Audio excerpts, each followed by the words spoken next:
Meet the Matthewsons. They're a dynasty of dealers. It drives really well. With a love of classics. It's only condensation.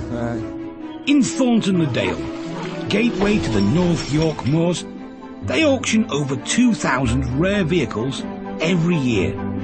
42,000, the Ready type, the stunning car. All walks of life.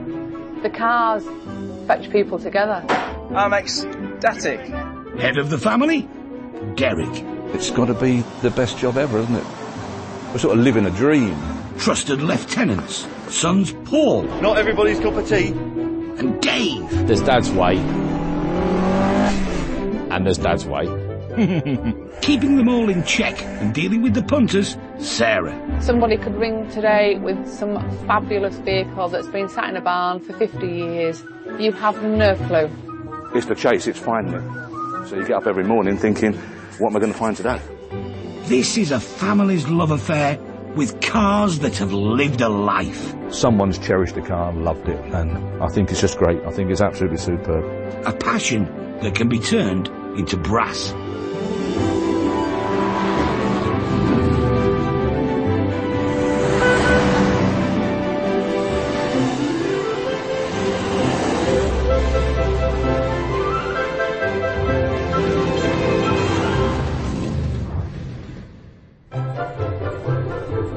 On sale this week. Jensen, the Interceptor. It's just the shape of the car and the feel of it. When you put your foot down, you know you've got the power there. It's fantastic. 1976, wooden picket, Triumph Dolomite Sprint. It's the only one that they ever did.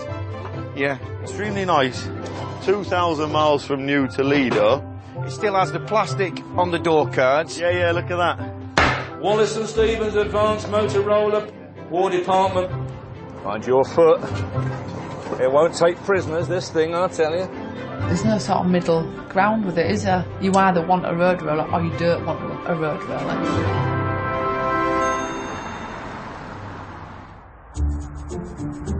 It's an early start for Dave.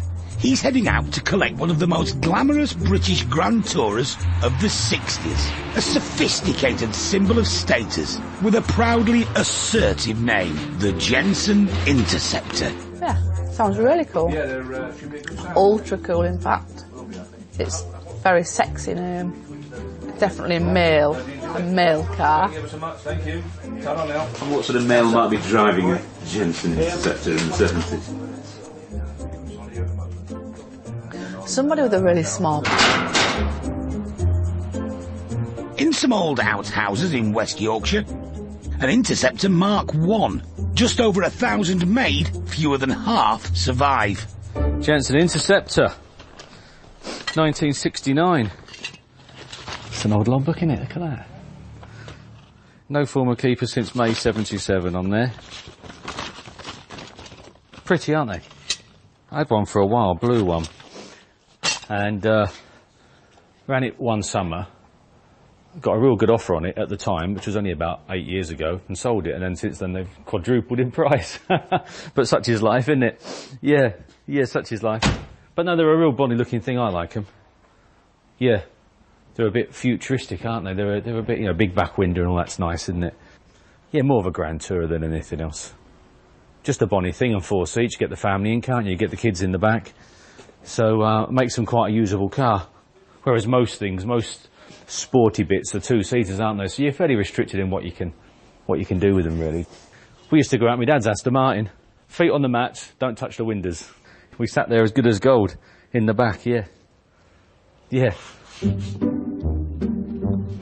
This Interceptor might be beautiful, Okay. but unfortunately, it's not running. We've got an issue apparently with a spark. It's sparking on one bank and not the other, which we'll have a look at and see if we can sort that out. It shouldn't be a major job, and it will make a big difference. People like to hear them run. You can stand here till till the cows come home and tell people, you heard it run yesterday and it runs lovely, but no one believes an estate agent and no one believes a car dealer.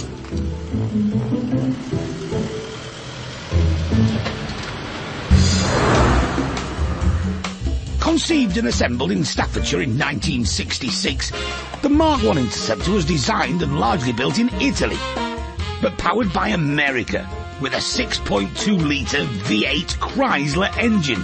Genius. In 71, Jensen had a rethink, and they naturally thought, more power. The flagship SP, for six-pack, had an engine with 3 twin-barrel carburettors, a dashboard that looked like a flight deck, and an 8-track that really was made by Learjet. The Mark III was last of the line. Double the price of an E-Type, it did 11 miles to the gallon during a petrol crisis, and the Interceptor's decade of power ran out of fuel. A car of its time, maybe, but one that will always turn heads. Jensen Interceptor, Mark I. Got an original 8-track in it, which is interesting. It needed some expenditure and some improvements, but generally speaking, it's got the makings of a nice car, but they all have. They've just recently come into their own, I think, following Aston Martin. They're going on the back of DB6s, that's basically what they're doing. And quite rightly so, because they've been in a poor relation for too long. Handmade, of course, like an Aston Martin. They were the competitor to Aston Martin, but they never got going, and it's such a shame, really. But I just think they were maybe just a little outrageous for the buyer of that time, I think. A bit Americanised, lumbering old machine. We didn't realise what we got then. We do now. And, of course, consequently now, we all love them, don't we? You know, you could buy one of these, very, very nice one of these, for £5,500 10, 15 years ago. Very nice one. They're now creeping onto the 25s and 30s.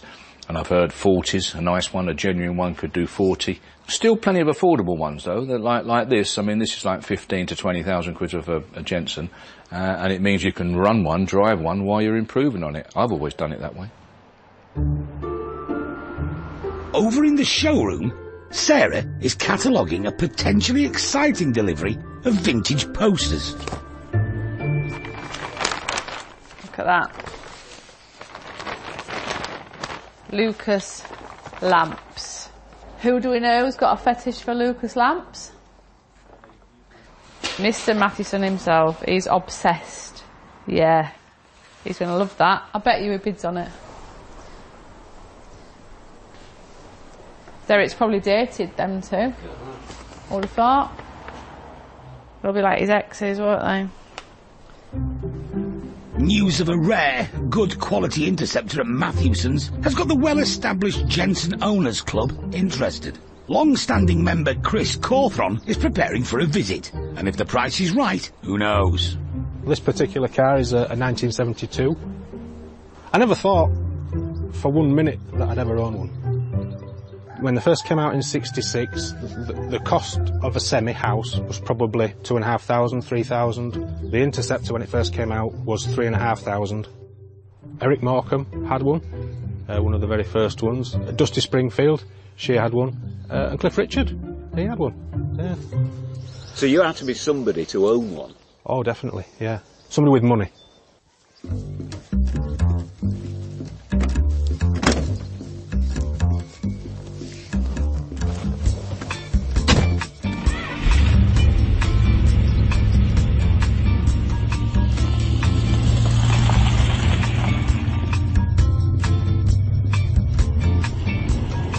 Just the shape of the car and the feel of it. When you put your foot down, you know you've got the power there. Fantastic. Effortless. A true gentleman's express. Well equipped. Electric windows, air conditioning, power steering, 7 hides of leather in the interior. Even the headlining is leather. That's why they were so expensive.